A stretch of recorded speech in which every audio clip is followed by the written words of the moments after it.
What's going on YouTube? Chuck D back again. So just an update with me.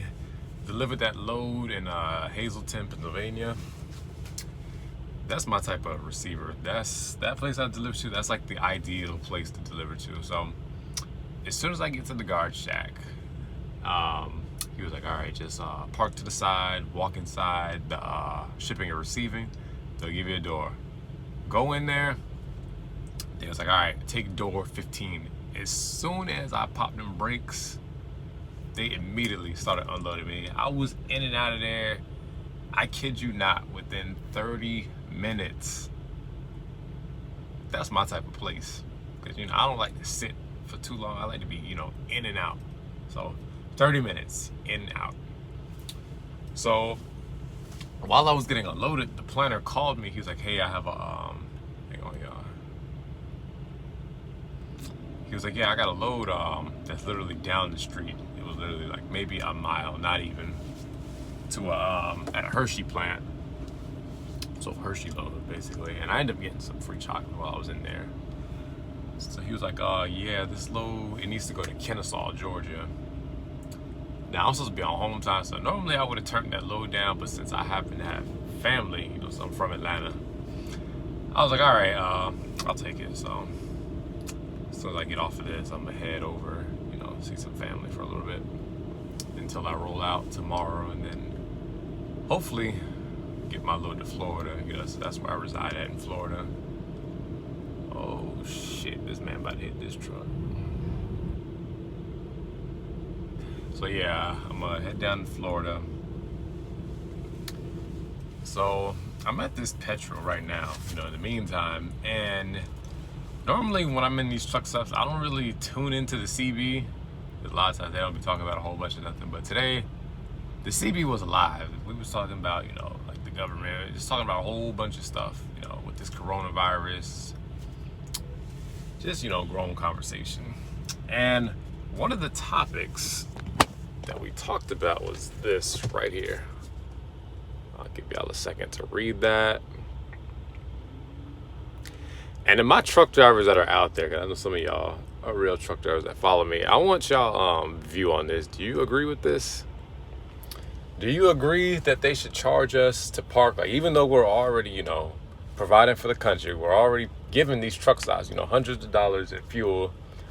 We're, paying the $12 to scale the load. And then if you have to buy something, you're buying shit out of these truck stops. And then you want to charge us to park. Or basically, you're making us buy something so that our parking is free. Do y'all agree on that? Because I sure don't.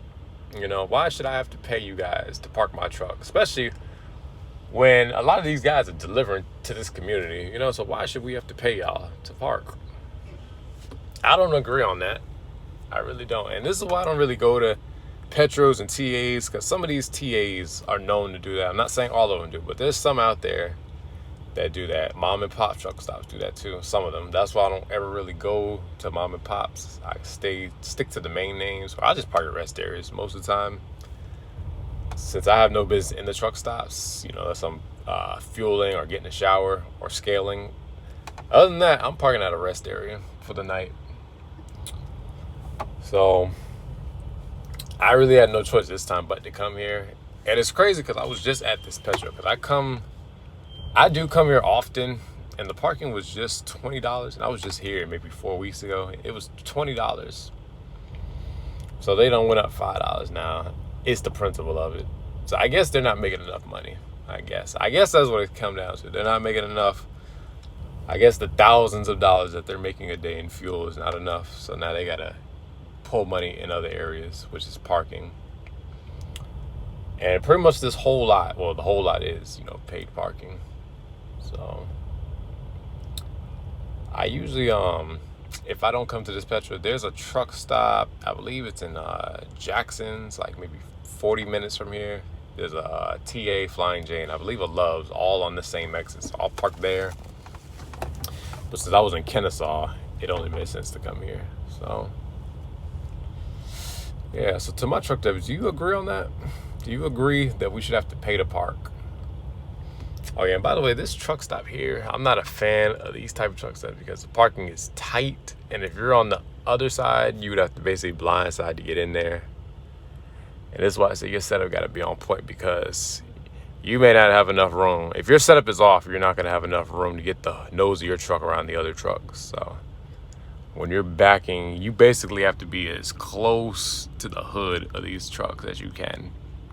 Because if you're too far on the right side, if you're too far in the center, when you turn your wheel, you're going to hit, these row of trucks. So yeah, this is just one of those trucks that I swear it's kind of tight. I mean, this row ain't too bad, but there's some rows where it's just tight. So, but yeah, again, to my truck drivers, leave your comments. Do you agree on this? Give y'all a second to read it again. But all right, y'all, I'm about to go see some fam. So like I always tell y'all take it easy out there. Stay safe. And by the way, thank you to all the new subscribers. I appreciate all of you guys. Stay safe.